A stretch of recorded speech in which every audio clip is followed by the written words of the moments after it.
I remember something I studied about unbidsexuality. Unbidsexuality is when you think you have the hots for somebody, but you really don't have the hots for somebody. I mean, don't let the light go out. Don't let the light go out. Don't let the light go out.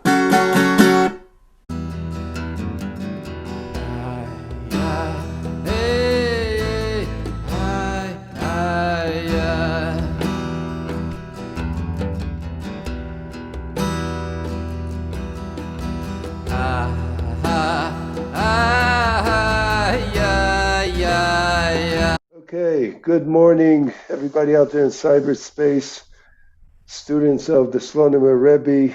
Morning, Rebelli. Good morning. Freilich and Chanukah.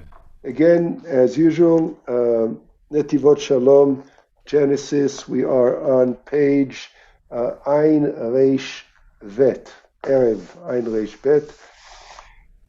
In Ein Navon V'Chacham Chamocha, starting on the bottom, the Pharaoh is talking to Yosef and saying to Yosef, after Yosef is interpreting the dream, so the Pharaoh is saying to him, well, there's nobody who is more wise, smart and wise as you are, and then gives him the job to be the second to the Pharaoh and manage the economy of all of Egypt during the 7 years of plenty, then the 7 years of famine.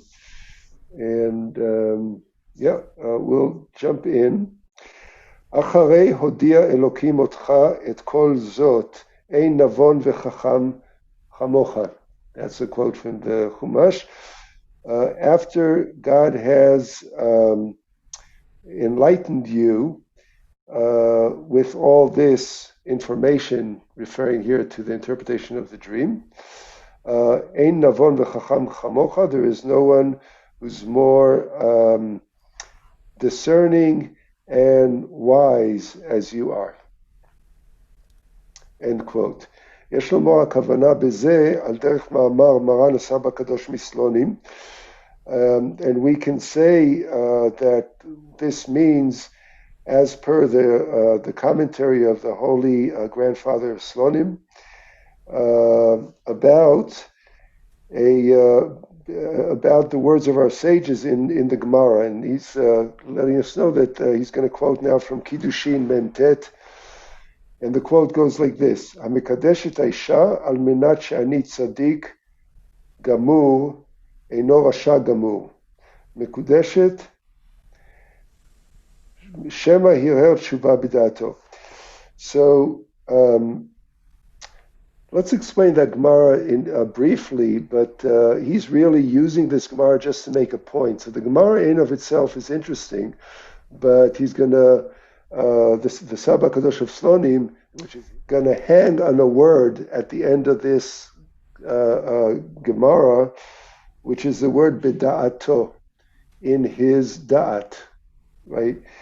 And from that, the whole teaching is going to open up. This whole teaching is about what does it mean to be in Daat. Daat means, literally translated, knowledge. How would you translate that? Internalization. Internalization. Of input. Right. Sometimes I refer to that as consciousness. It depends on context. Daat is a Sefira of Daat. It's one of the 11 or 12 of 10 Kabbalistic energy centers. So he's going to get into that and open it up, actually in ways that are enlightening. I really haven't. I always struggle to understand Daat because it's this ambiguous sort of qualitative attribute of the divine. But let's see where we learn from Yosef, through Yosef, who's we're going to see that Yosef is of the midah, of that quality of that, in a big way, which is also kind of refreshing and surprising because usually Yosef is correlates with the Sefira of Yesod, but he'll show that there's a connection between Yesod and Daat precedes Yesod. And the integrity of Yesod depends on what's happening in Daat. So maybe just to clarify for those of our viewers who are not clear, the Sefirot are 10 divine attributes or 10 energy centers. They also correspond to 10 places in the body. They're considered to be sort of like the template, the essential template of all of creation. So Daat would be somewhere parallel to the head. Yesod is the groin. It's usually associated with the sexual organs, and then there's a relationship. There's a qualitative relationship. We'll get into that in just a little bit, and we'll focus on the Sefirot of Daat, Yesod, also Chochma and Bina.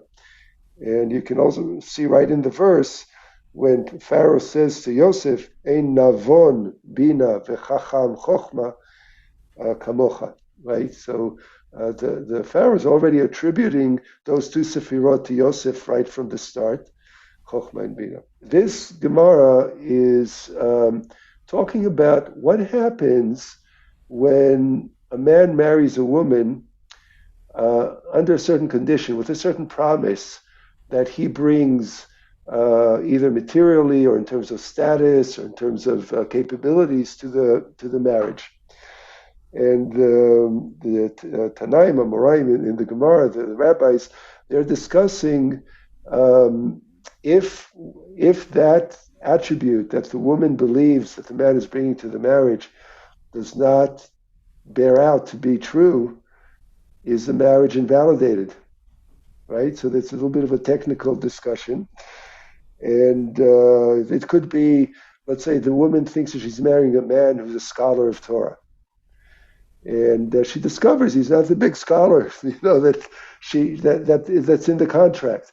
And the rabbis discuss, well, what does it mean, scholar? What does he have to show to be a scholar? Does he have to be a scholar like Rabbi Akiva? Or is it enough that he can translate a few words of Torah? And they go into the whole discussion, and would that be a valid marriage or an invalid marriage if it's discovered that he's not what she thought he was? Then they give different examples. It's a long Gemara. They go into what happens if the man says he's rich and turns out he's not rich, so is the marriage still valid? And this is a little sliver from that long Gemara where it says a man who marries a woman on the condition that he's a complete righteous person. He's a tzaddik gamur. But she finds out that that's not the case. That's often the case if you talk to a lot of women. I hear that from my partner every now and then. I thought you're such a good big tzaddik. Now look at you. And I'm grateful because, it pushes me to correct my ways. But jokes aside, the point is, the rabbis say, well, this does not invalidate the marriage. It does not invalidate the marriage because Shema Hilhel Tshuva B'dato. It may be the case that while they're getting married, he was having thoughts of repentance, of becoming a tzaddik, of correcting his ways, transforming himself completely. And the rabbis say, well, it's valid because on the thought of doing teshuvah, of becoming a righteous person, that validates the marriage and it stands. We're going to leave that all aside. That's an interesting topic, but this is not the point. The point is that at the end of this sentence, it says, Shema Hilhel Tshuva B'da'ato. He may have thought a thought of repentance inside his da'at, inside his consciousness. So let's see how the Saba Kadosh of Sloni, where he goes with this. שהדבר תמוה, איך ישתנה רשע גמור ברגע אחד שמהרהר בתשובה להפוך לצדיק. So the Slonim says, it doesn't make sense that the rabbis would say it's valid that a person who turned out to be complete evil becomes a complete righteous person because he had a thought, he had contemplated for a moment in his mind to become righteous. Does that really make a person righteous? obviously it's a rhetorical question. ואמר על זה שחז"ל דיכאו בלשונם שמא הרהר תשובה בדעתו. So he says that is why the rabbis in Gemara were very precise in their language, and they said not thoughts of teshuvah, of repentance, but thoughts of repentance inside his da'at. ולא אמרו שמא הרהר תשובה בליבו. They did not say he had thoughts of teshuvah in his heart. שדעתו הכולל מידות חוכמה ובינה. Could have said he had, he was harboring thoughts of teshuvah in his heart, in his meaning. He had, it was good faith, right? But they didn't say that. They said in his da'at. So he explains, shedat hu kolel midot chokhmah v'bina. The midah of da'at, a sefira, is a combination, a synthesis of the sefirot, chokhmah and bina, wisdom and discerning. Now he explains, ve'inei chokhmah mocha uvina liba. The sefira of chokhmah is relating to the mind, the intellect, and the Sefira of Bina is relating to the heart. By the way, when we talk about mind in modern parlance, we usually think about only thoughts, only a cerebral process. But when usually in Torah, when we talk about the mind, we talk about both mind and heart. It's feeling and thinking, right? So that's the essence of Daat. Now he says, Yesh tshuva shemekora b'moach, hanovat mitoch havana sichlit. There is repentance, transformation that is rooted in or sourced in the brain, and it comes from a certain intellectual understanding. My ways are wrong. I understand it, and I make a different decision. Yesh tshuva novat milikshei halev, and there is transformation that comes from the feelings of the heart.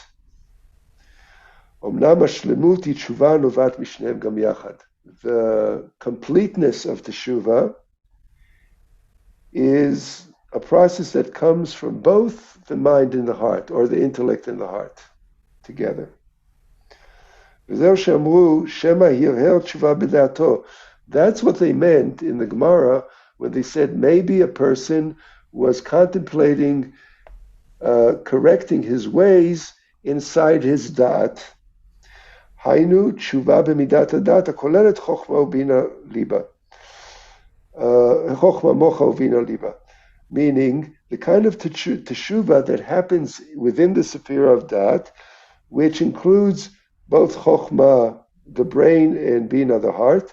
ותשובה כזו היא הן מצד המוח ומצד הלב, זאת תשובה שלמה. This kind of teshuva is complete teshuva, שבכוחה להפוך רשע גמור לצדיק. And that kind of teshuva has the power to turn somebody who's completely evil into somebody who's completely a tzaddik.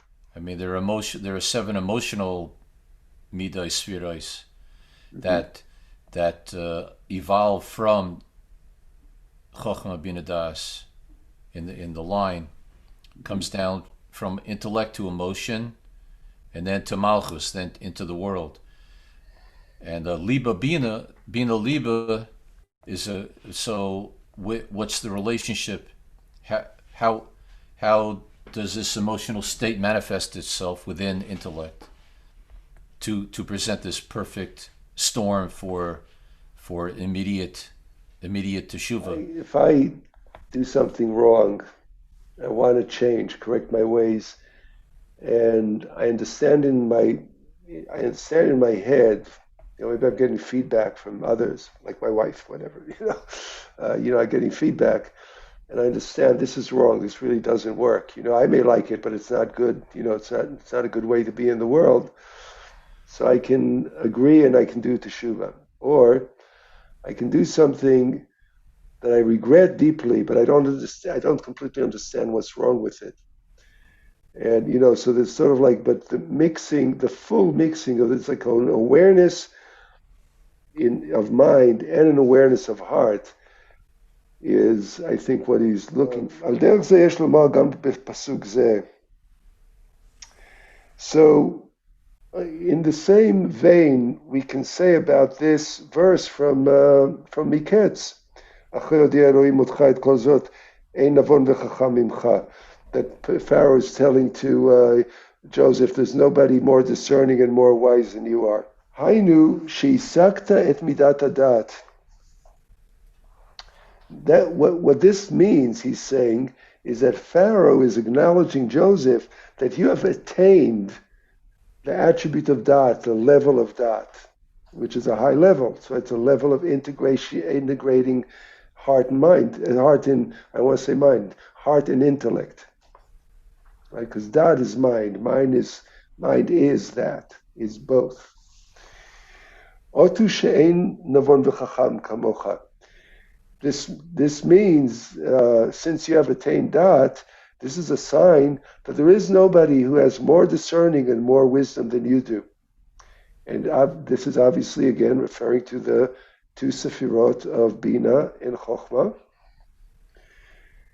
And apropos, again, for the benefit of our viewers who are not, you may not have the sketch of the Sefirot in mind, Chokhmah and Daat are the right and the left of what could be considered a person's head. Imagine that my two headphones were, so on this side there would be Chokhmah, on this side there would be Daat. Bina. Daat would be my nose. It would be somewhere in between, integrating both. And the Sefira of Keter would be up here on top. And since we only count 10 Sefirot, sometimes we refer to Keter as a highest Sefira, sometimes we refer to Daat as the highest Sefira. It depends on context or the system we're talking about. So Daat is considered to be the highest. If we take Keter out of the equation, Daat is the highest Sefira, and it is consciousness, it's mind, and it integrates Chokhmah and Bina. So just to kind of give people a bit of a picture. שהשגת חוכמה ותבונה. So the Pharaoh is telling Yosef, you have attained mastery of Chokhmah and Bina, those two Sefirot. כי דעת היא מידה כוללת של חוכמה ותבונה. Because that is the integration, the synthesis of both. And I'm going to skip 3 lines here to the middle of the 3rd line down. ומדרגה זו נאמרה על יוסף שהיה לו מידת הדעת. And this rung is said about Yosef that he had the Sefira or the attribute of that. Mishum de Yosef hu midat yesod, because Yosef is considered the attribute of yesod, and yesod is associated with the groin, so it's lower. Since the beginning of breakdown or corruption in the Sefira of Yesod starts in the level of Daat as it is known. ויוסף הצדיק שהיה צדיק במידה זו וטהור בלא שום פגם השיג את שלמות מידת הדעת. Since Yosef is considered to be a complete righteous person, and he has attained a level of total purity without any blemish in the level of Yesod. Therefore, he also has the wholeness of the level of Daat. There's a mirroring, there's sort of like a parallelism between Yesod and Daat. And just to explain that, why is Yosef considered to be a complete righteous person and have attained full purity at the level of Daat? It's because of the test that he went through with Eshet Potiphar, with the wife of his Egyptian master, who tempted him that he should sleep with her, and he refused. And and that's why that is the biblical source of Yosef being having attained that. he basically conquered his lower temptations. מה שאין כן כאשר יש פגם במוח, אז האדם מבולבל וחסרה לו שלמות הדעת הראויה. And it's not the case when a person has a blemish in the mind. Then a person is confused and does not have the wholeness of Daat that is required. In other words, a person cannot have purity at the Sefira of Yesod. The Sefira of Yesod, which literally translates as foundation, is a Sefira of intimacy and connection. That is the energy of contact. You can say that all the Sefirot down to Yesod have to do with the evolution of the person itself. And the level of Yesod is where a person is developing the capacity to connect, to interact with others. So it's no wonder that it's, the ultimate interaction is at the groin level, is sexuality. And that's tricky. That's a place that can go south, can go north, can go sour, can go beautiful. I mean, this is, to be simplistic about it. So the mastery at that level is what makes a person righteous. This is how Yosef is. So what he's saying is that there is no mastery at the level of intimacy and interaction without a mastery of purity of the level of Daat. Yeah, this could explain. There's a expression, Yishuv Hadas, and it refers to someone who's a calm person, someone who's sort of in control of his emotions, and he's sort of equanimity. It's like this guy has Yishuv Hadas. He's right. Settled down. He's a calm. So Yishuv Hadas, Yosef Etzadik, in other words, the idea that a person is able to deal with these types of temptations and confusion, yep. and emotional and intellectual confusion, and Yosef Etzadik. So that's why we could say about Yishuv Hadas, because specifically the meat of Das has been refined, and then that channels down in a straight line through to Yesod. Yeah. And in fact, if you look at the structure of the Sefirot, there is a straight line through Tiferet. There are three columns of the Sefirot. Chochmah and Bina are the right and left column. Daat is in the center column. Then here we have Tiferet, which is in the center column, and Yesod is in the center column. So you have this direct line.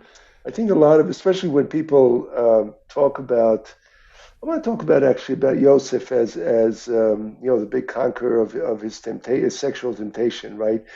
And especially in the world today, when, we live in a world of post-sexual revolution and openness and individuality, and anybody can do whatever they want, and often people look at spiritual practices or religious practices that seem prudish. It's like, why are you so worked up about sexuality? Let people just follow their bliss and do whatever they want, right? So and the rabbis, especially in the Kabbalistic system here, they put a great emphasis on sexual purity and sexual mastery and understanding what's going on there. If you go into the psychology of relationships and intimacy, a lot of people who say that they're, when they're following their bliss.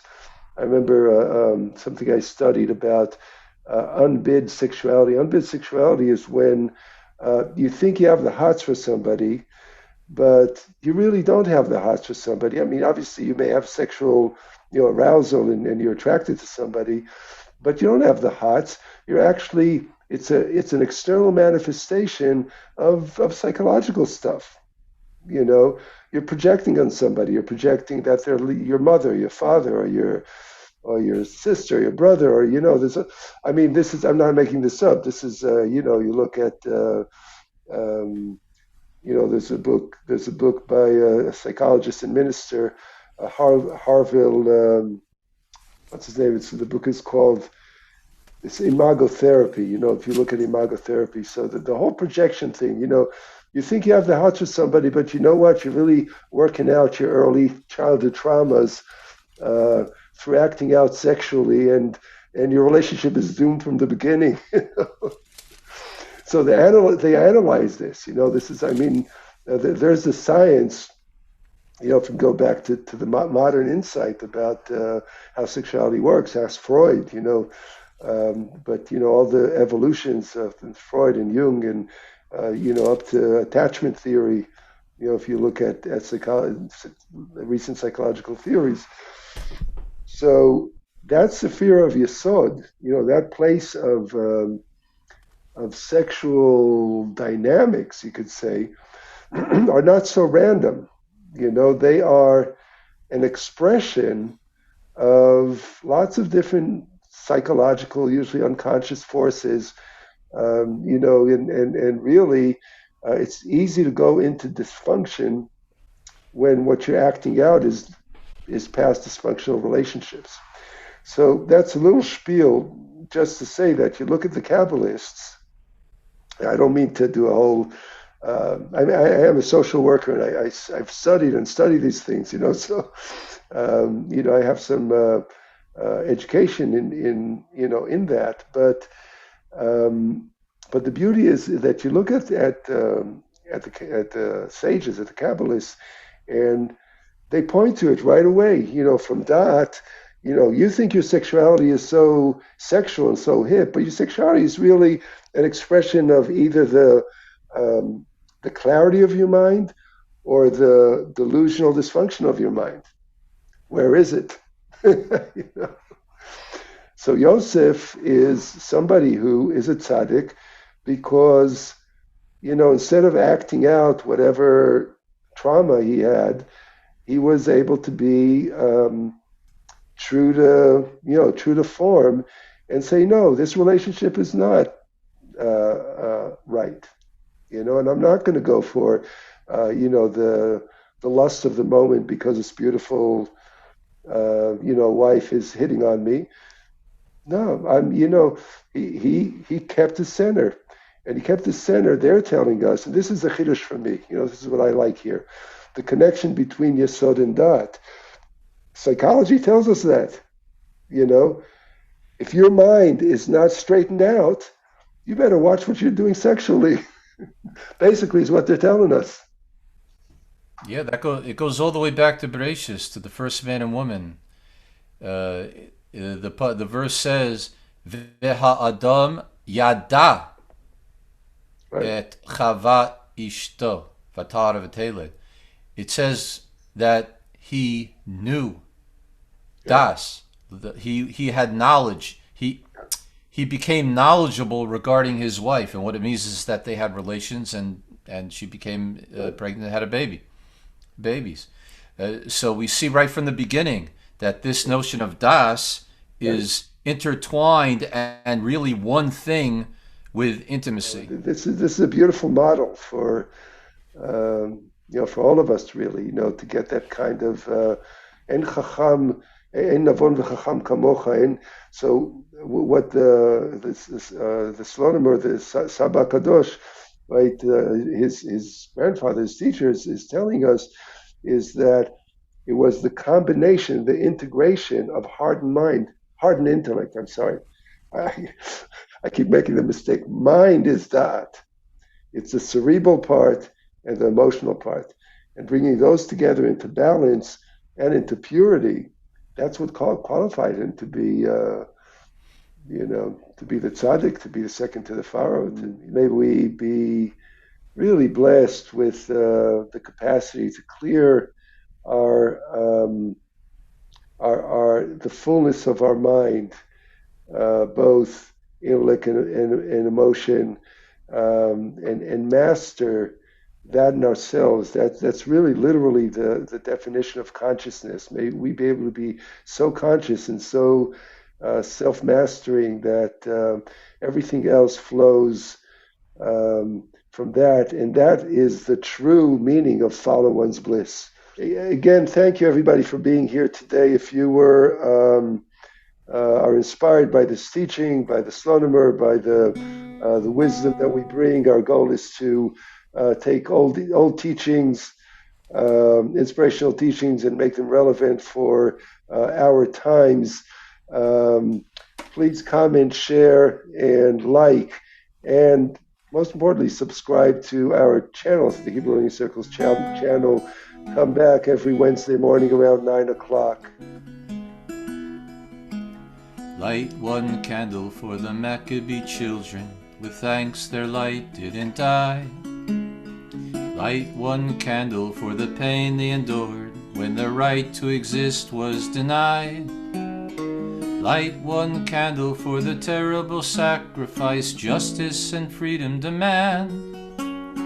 Light one candle for the wisdom to know when the peacemaker's time is at hand. If you know it, sing it. Don't let the light go out. It's lasted for so many years. Oh, don't let the light go out. Let it shine through our love and our tears. Oh, light one candle for the strength that we need to never become our own foe. Light one candle for those who are suffering pain we learned so long ago. Light one candle for all we believe in, let anger not tear us apart. Light one candle to bind us together with peace as the song in our hearts. Everybody, don't let the light go out. It's lasted for so many years. Hey, don't let the light go out. Let it shine through our love and our tears. One more verse. You can cut it later. Here we go. What is the memory that's valued so highly that we keep it alive in that flame? What's the commitment for those who have died? We cry out they have not died in vain. We have come this far, always believing that justice will somehow prevail. This is the burden, this is the promise, this is why we will not fail. Oh yeah, don't let the light go out. Lasted for so many years. Sing it with me now. Don't let the light go out. Let it shine through our love and our tears. One more time. Don't let the light go out. It's lasted for so many years. Hey, don't let the light go out. Let it shine through our love and our tears. Don't let the light go out. Don't let the light go out. Don't let the light go out.